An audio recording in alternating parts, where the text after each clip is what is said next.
인연생기죠. 자, 인연생기는 한자어로는 이렇게 얘기를 하지만 사실 한자어 이 인연생기는 산스크리트어, 즉 인도말을 번역한 것, 음역한 거에 불과합니다. 선생님이 계속 강조했었죠. 그래서 인연생기가 뭐예요? 네, 프라티티아 사무트바타의 음역이에요. 그대로 써드릴게요. 프라티티아. 선생님이 근데 이걸 왜 이렇게 강조하냐면 여기에 중요한 뜻이 담겨 있기 때문입니다. 사무 뜻바다. 자, 이렇게 쓰는데 여기에 이제 중요한 뜻이 담겨 있는 게 자, 뿌라띠띠아가 뭐냐? 모든 것이 이러이러한 조건에 의해서 뜻받다 하면은 일어난다, 결과죠? 일어난다. 근데 이제 중요한 게 뭐예요? 쌈무예요, 쌈무. 여럿이라는 표현입니다. 여럿이. 여럿이. 그러면 인연생기라는 말은 인연, 모든 것은 여러 가지가 연결되어서 일어난다라는 거예요. 그래서 여기에서 기억 들어가는 게 있죠. 자, 불교의 자연관에서 인연생기가 가장 중요한데요. 여기에서 여러분들이 잊지 말아야 될 건 인연생기의 가장 중요한 원리. 모든 것은 보이지 않는 끈에 의해서 연결되어 있다라는 거죠. 그럼 모든 것이 연결되어 있다라는 건 문제를 푸는데 반드시 여러분들이 걸러내셔야 될 것. 모든 것이 독립적 실체에 의해서 구성되어 있다 이러면 안 돼요. 요거는 분명히 걸러내셔야 됩니다. 그 다음 니은입니다. 자, 이 세상의 모든 것은 이렇게 서로 연관관계를 맺으면서 연결되어 있고요. 그것은 이 세상의 모든 것은 어떻게 되냐? 변한다.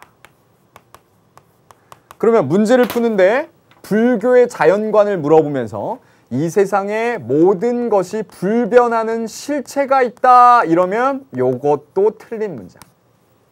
됐나요? 네.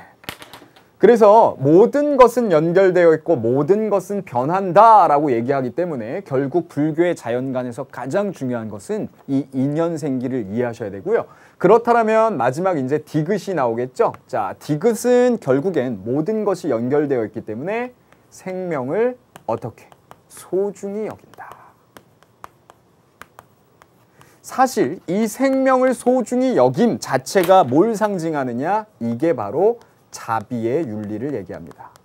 왜 자비의 윤리가 나올까요? 왜 자애롭고 슬퍼하는 마음, 불쌍히 여기는 마음이 나올까요? 결국엔 이 세상이 모든 것이 연결되어 있다라는 걸 알게 되기 때문이죠. 그러면 뭐예요? 자타불이라고 표현해요. 나와 너는 둘이 아니구나. 그죠? 그래서 이 세상의 모든 것은 연결되어 있기 때문에 나와 너는 둘이 아니고 다 연결되어 있다라는 걸 알게 되면 결국엔 생명을 소중히 여기게 된다. 자, 여기까지가 바로 20페이지의 불교의 인간관, 그 인간관 중에 가장 대표적인 자연관에 대한 이야기가 나와 있습니다. 마지막 2번 정리하면요. 불교에서는 결국 이 자연 속에 인간이란 존재는 태어날 때부터 뭘 가지고 태어났냐? 불성을 가지고 태어나요. 이 불성이라는 건 부처의 가능성이거든요. 그래서 결국엔 모든 존재는 불성을 가지고 태어납니다. 이 불성은 누가? 모든 존재가. 모든 존재. 그런데 문제는 뭐냐면 이런 불성이라는 걸 갖고 태어남에도 불구하고 인간이 탐욕이라는 것과 집착이라는 것이 문제가 생기죠. 결국엔 요 문제 때문에 어떻게 해야 된다? 이런 것들을 벗어나야 된다. 이렇게. 그래서 탐욕과 집착을 벗어나는 것. 그것을 원래의 불성을 깨닫는 것. 그래서 인간들에게 가장 중요한 것을 각성이라고 표현합니다. 각성은 뭡니까? 원래 나의 본성이 부처님의 가능성인데 탐욕과 집착에 함몰되어서 결국엔 내가 원래 이러한 부처의 가능성을 갖고 태어났다라는 것을 까먹고 살아가는 인간들에게 자, 원래의 너의 부처의 가능성을 회복해라 라고 얘기를 하는 거죠. 자, 여기까지가 불교의 자연관이고 여러분들 불교의 자연관에서 잊지 말아야 될 건 인연생기. 이것은 반드시 이해하셔야 된다. 독립적 실체라는 표현 나오면 틀렸다. 불변의 실체 틀렸다. 요거까지 기억해 주시고 오늘 자연관으로 출발하지만 결국엔 이게 우주관이고요. 이게 다음 시간에 인간관, 인격 수양의 원리까지 다 점층적으로 연결이 돼요. 그러니까 오늘 이해를 못하시면 안 됩니다.